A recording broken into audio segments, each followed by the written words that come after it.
Well, how do you like my garden? Very interestingly arranged. Well, it's kind of a stylization of a Japanese garden, and that in its turn is a stylization of nature. Would you sit down?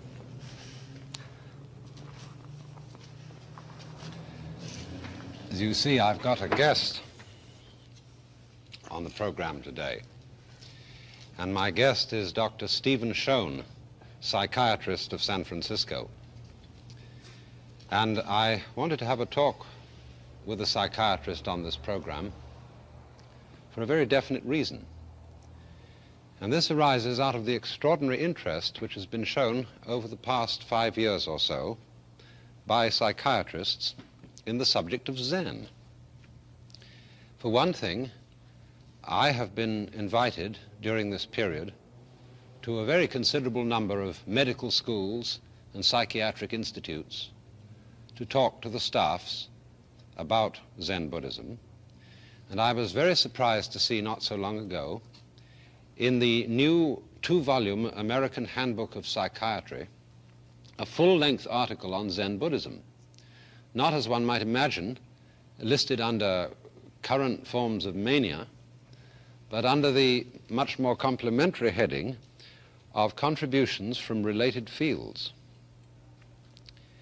And therefore, some discussion of the relationship of Zen to psychiatry or psychotherapy seems to me to be very important. So I wonder, Steve, what you would say, first of all, about some of the main reasons why this interest among psychiatrists should exist. Well, Alan, Zen and psychotherapy, Zen and psychiatry in general these days, share several important normative considerations. They're both concerned with everyday experience. They're both concerned with the individual's capacity to accept himself. They're both concerned with spontaneity. And they both make a central focus out of a specific relationship between the person seeking something for himself and some authority who is supposed to be able to help him receive this. Yes, if you go back to the first point, the problem of the common concern with daily experience, this would strike one at first sight, as one says it, to be perhaps platitudinous or trivial. But isn't it in this respect that Zen differs so much from what one ordinarily conceives as a religion? Religions tend to be concerned with things beyond this world, and with this world only in the sense of what you might call practical morality. Yes, and the beyondness, which can be a part of everyday life, is, I think, the particular concern both in psychotherapy, in psychiatry, and in Zen. The fact that there is more to a situation than meets the eye, that there are more levels of meaning to it than are often disclosed to the person who is concerned with having a more full understanding of life. One distinction, though, in this connection occurs to me, and that is that the Zen disciple goes to the Zen master for enlightenment. The patient goes to the psychotherapist because he's in a jam. It's different. It's more personally concerned. It's more perhaps personally urgent. Yes, I think that's an important point, although I feel in some ways that the difference is more apparent than real. In other words, it is true that by and large, people who seek psychiatric help are, as we say, socially maladjusted. On the other hand, people who, in the context of Chinese or Japanese culture, study Zen are usually very well adjusted socially. And one must bear it in mind that these are cultures with rather rigid social patterns as compared with ours. And people have a very strong sense of who they are, of their identity. And this, of course, is what the patient in our society has a lot of trouble with, the sense of just who he is, a sense of what he wants to back in himself when he feels that he is in some conflict with himself. And it may very well be that the difference in cultural understanding about the way one ought to live makes for a big difference too, since our society does not have this rigid, this more socially understood frame. It's true. It's been suggested to me that one of the principal differences between traditional Asian societies and Western societies is that in Western society the individual has to make far many more decisions. So much, you know, in who you're going to marry or what kind of a job you're going into and all that kind of thing is decided for you in Indian or Chinese society, of course to a lesser extent in Japanese society today. But with us, the individual is apparently more independent. But, you know, what is it that, can we really make a hard and fast contrast between the reasons for which an individual in one society and an individual in another seeks help in this way? Because isn't it after all true that a great many people are now seeking psychotherapy who would not be considered candidates for the insane asylum at all? There are a lot of people going to psychotherapy in order to understand themselves better. And it's this sort of motivation, too, that leads a person to study Zen in China or Japan. The language of the psychotherapist, however, the psychological language which has been developed in the last 50 years in Western Europe and in this country, poses the question for the patient more or less explicitly in the terms, are you for yourself or against yourself? And the conflict which the individual has to work through is that which has involved him in feelings of being against himself, of being involved in some kinds of self-denial. And the terms of this whole conflict are put very personally and are made a very crucial part of his everyday life. Now, it seems to me that in Zen, this is achieved by a specific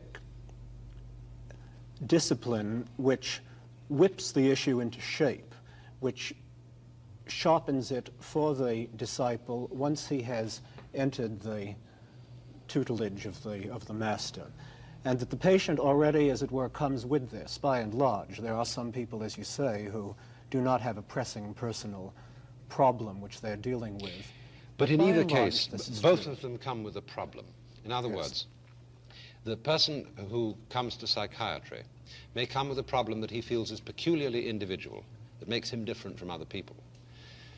However, the person who goes to a Zen teacher goes with a general problem, which he shares with all other living beings. His problem he presents to the Zen teacher as a physical problem of life.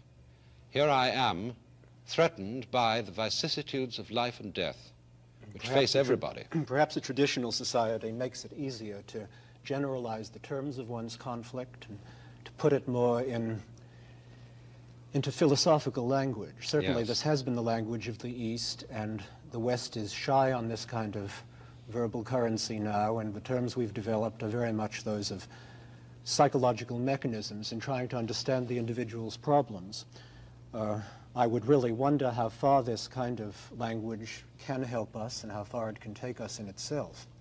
Well, it seems to me that it's important to look at the social context in either case, because both the problem brought by the Zen student and the problem brought by the patient is in a way a problem that arises out of a social context. In other words, isn't it true that, wouldn't you say now that very many psychiatrists would accept the idea that our sense of individuality, of being a person, is something given to us by society?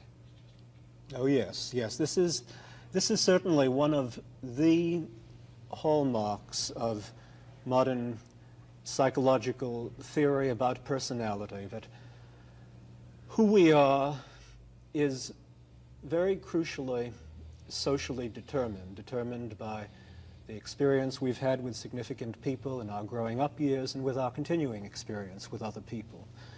And the patient and the therapist really both implicitly acknowledge the importance of this in the patient's precisely seeking a new relationship to help him, as it were, with all the old relationships, to give him some new perspective on the kind of involvements he has with himself, which is only another way of saying the kind of involvements he has with other people. And it seems to me that the West has made a very important contribution to the kind of experience which Zen is interested in focusing upon the social determinants of personality and on the importance of context in understanding, in any kind of self-understanding.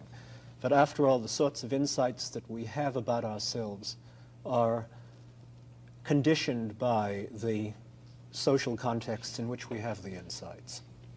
Yes, but supposing that the way in which we are taught to conceive ourselves, and in some respects this is true, as I see it, for both Western societies and Eastern societies, that if the way in which we are taught to conceive ourselves has hidden within it a problem, that is to say, supposing society says to each one of us, you are an independent agent and you are responsible.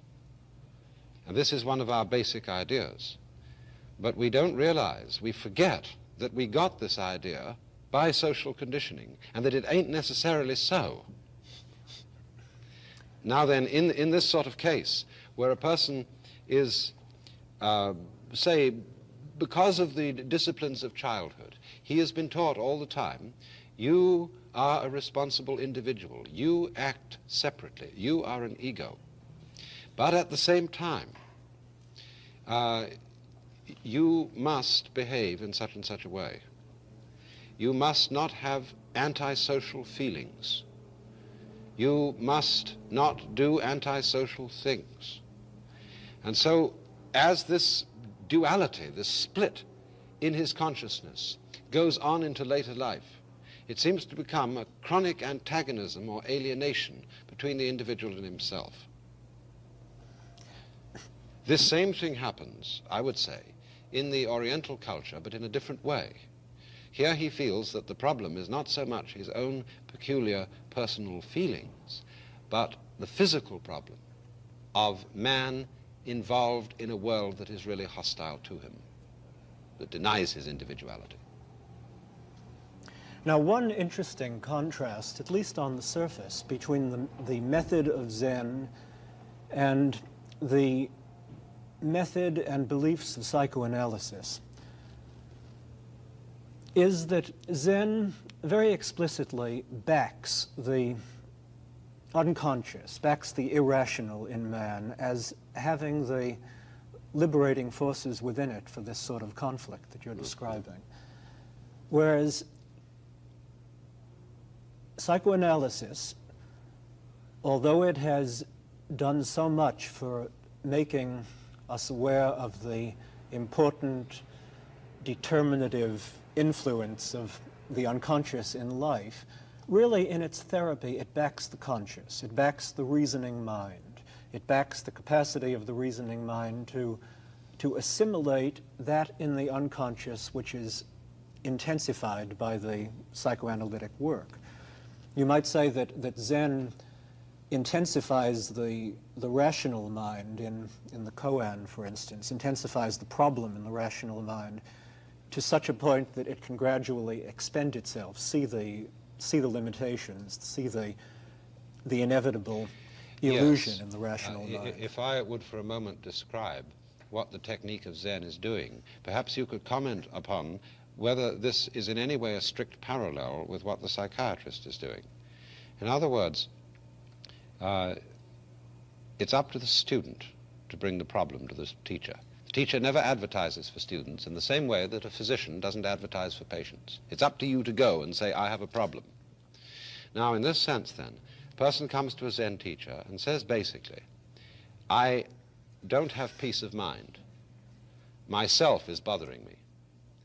And the teacher knows that this idea that he is a separate self is a false assumption. But he doesn't tell him so because he can't get insight through being told that. In other words, if we believe firmly and feel firmly that we are a separate self, or that equivalently we have a depression problem or something like that, no amount of being sweetly reasonable and saying, now, do be reasonable, and so on, is going to help. So what the Zen teacher does is he intrigues the student into acting upon his false assumption until by consistent action on a wrong assumption he finds out that it isn't so. In other words, he says to him, you be deliberately spontaneous. Show me yourself that is such a problem to you. And he keeps him at it until he discovers that it's an illusion. And this involves a good deal of strength in the first place, doesn't it, on the part of the disciple? Yes. That he can tolerate this kind of barrage by the master. Yes. And while this is true of some patients, one of the things about the psychotherapist's position is that he is involved in being more or less explicitly supportive to the patient, supportive of the needs of the patient to grow, and sometimes this is made quite explicit in the relationship. Now, as to the intensifying of the difficulty in the way that you were describing, Yes. I think that one of the ways that this is indeed part of a psychotherapeutic approach is that for the patient to be told, for example, all right, you're depressed, can you make yourself more depressed? Yes. For the patient to be suggested to in this way, there is an assumption conveyed on the part of the therapist that after all, the patient has certain powers, that he does have certain resources, Right. that he is the one who is having the depression in the first place, and he can have more of it if he damn well wants to. Well, that's just like judo. I've noticed in the techniques of Milton Erickson that he does this. For example, when a woman comes to him because she's psychologically overeating and becoming terribly fat, first thing he makes her to do is put on 15 more pounds. So that, in other words, he now is, as it were, going in the same direction as she is, and there isn't a conflict. Yeah. But the point is that the patient has felt helpless. I can't stop eating. Mm-hmm. And the issue is immediately converted into one in which the patient has a certain kind of power. If I can't stop eating, at least I can eat more. I have power in the situation. Yes. And the situation is, in this respect, changed to one in which the individual wills what happens. Now, he may not be able to choose what he wills, but he can will whatever is going to happen. And I think that this is what can begin a new appreciation for the individual of the way in which he can be autonomous, the way in which his problem, whatever it is, being dependent, being anxious, whatever, as he senses it when he first comes, is his problem. It isn't a problem which is only happening to him. It is a problem in which he has made certain choices, and it is conceivable that he could make other choices. And this is a view of himself which would be new to him, which would be a radical innovation. Well, you could put it in other words, couldn't you, and say that at this stage he can get with himself. He can get with himself. Formerly, he's felt himself to be two parts, one of which is himself and the other of which is a mental life that happens to him. Yes. Now, in other words, in taking charge of what happens, in going along with that and affirming it instead of being frightened of it, he is really in control of it, which is always surprising because we think that if, say, we have a negative side, negative feelings, feelings of hate, hostility, and so on, that the only thing we can do to control them is oppose them. Now the therapist has shown, by giving the patient authority for these feelings, that he can get with them and control them better by getting with them than by standing against them. And this is judo. But it seems, you know, there's one thing that has sometimes struck me, and that is that in most of the assumptions of psychotherapy are based on the reality of the ego, on the reality of the ego as the center of a unique personality, whereas the assumptions of Buddhism are quite the other way around. They're based on the unreality and the purely conventional or social nature of the ego. Now, do you think there's really a basic conflict of some kind in there? No, I don't think so. You see, there are always two kinds of ego which the therapist is working with. He's working with that ego of the person which is very much socially derived from the expectations of other people. Yes. Those people, most importantly, whom it was very significant that the person please in the course of his learning how to be a human being. Parents, teachers, friends, yeah. All of those people. The other ego, and this may not be the best word for it, we could perhaps use a better one, but the other ego is the really autonomous individual who takes responsibility for his experience. He doesn't make it happen in the sense of consciously bringing about his experience, but he takes responsibility for all those things which spontaneously do occur, and he's not afraid of what happens. Yes. It isn't necessary for him to deny any aspect of that which he experiences. This is somewhat like David Riesman's inner-directed personality. Well, but this person would have to be inner-directed in terms of what he himself wanted, without any denials involved. Some inner-directed people are merely excellent carbon copies of a very strong father, or something of this sort. The inner-directed man may be this sort, but he may be another sort. It doesn't in itself bring us to this. What I think would be a better term for it is simply the term of spontaneous living. Living freely within one's own skin, living as a good animal can live. This is awfully hard for human beings when they've been endowed with a nervous system which can so often land them in a state of jitters, a state where they are, in fact, at war within themselves, where they have this capacity for being vulnerable to things which put them at odds with what they might really want. And all of this is what can be worked through and worked with in the course of psychotherapy so that the person can accept himself. But you wouldn't say, would you, that it was an objective of psychotherapy to make a person, as it were, a comfortable human animal who simply follows his whims without consideration for the fact that he's living in society? Well, I don't know if one can be a comfortable animal without consideration for the fact that one is living in society. Aha. In other words, this is showing, in a way, isn't it, that one's social context is part of oneself. One's social context always is part of oneself, and to be free is not to deny the social context, but to be related to it in a new way. Yes, yes. One might think of this social determination of the individual and what happens with him in this regard in psychotherapy in another way. Let's say the individual is inextricably bound up with all his experience which he denies and feels anxious about and feels guilty about and the rest of it, as well as with that which he approves of. He's bound up with all that inside himself, and he's bound up with all the people around him, all the people who've been important and even all the people whom he knows casually. Strictly speaking, there is no such thing as a casual relationship. Any relationship can have an ultimate significance for an individual in his understanding himself if he lets this happen.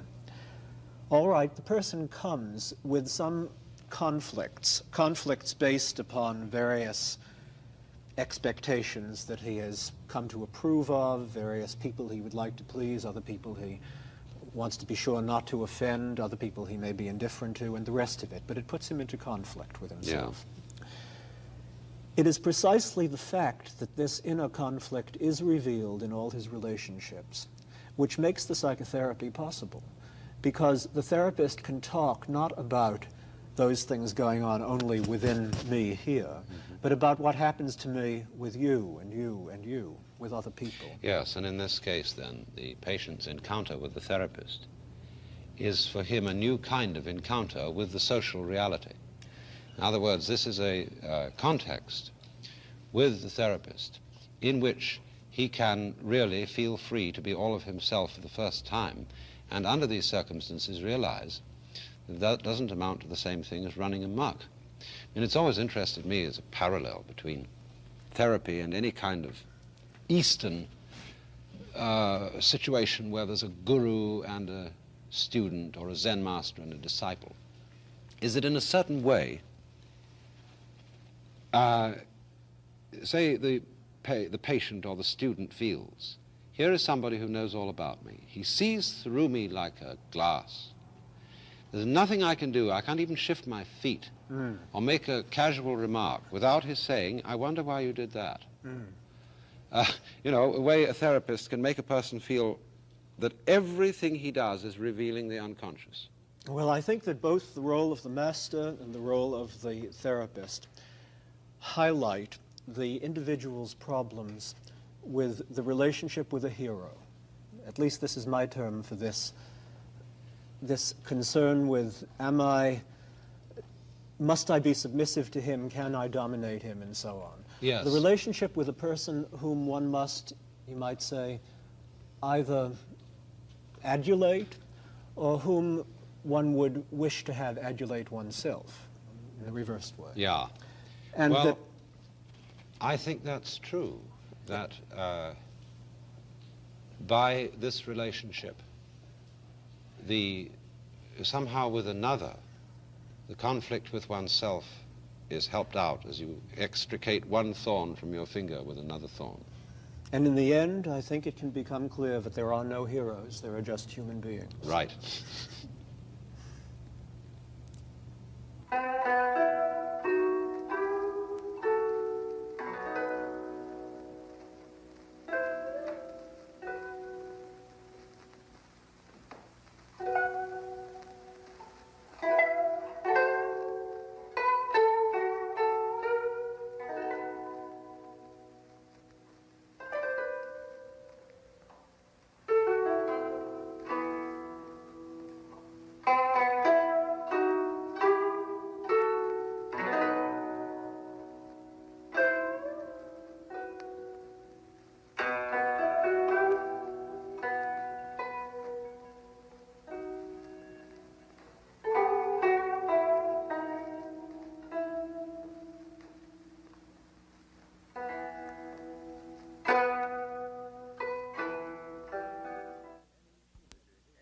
This is NET, National Educational Television.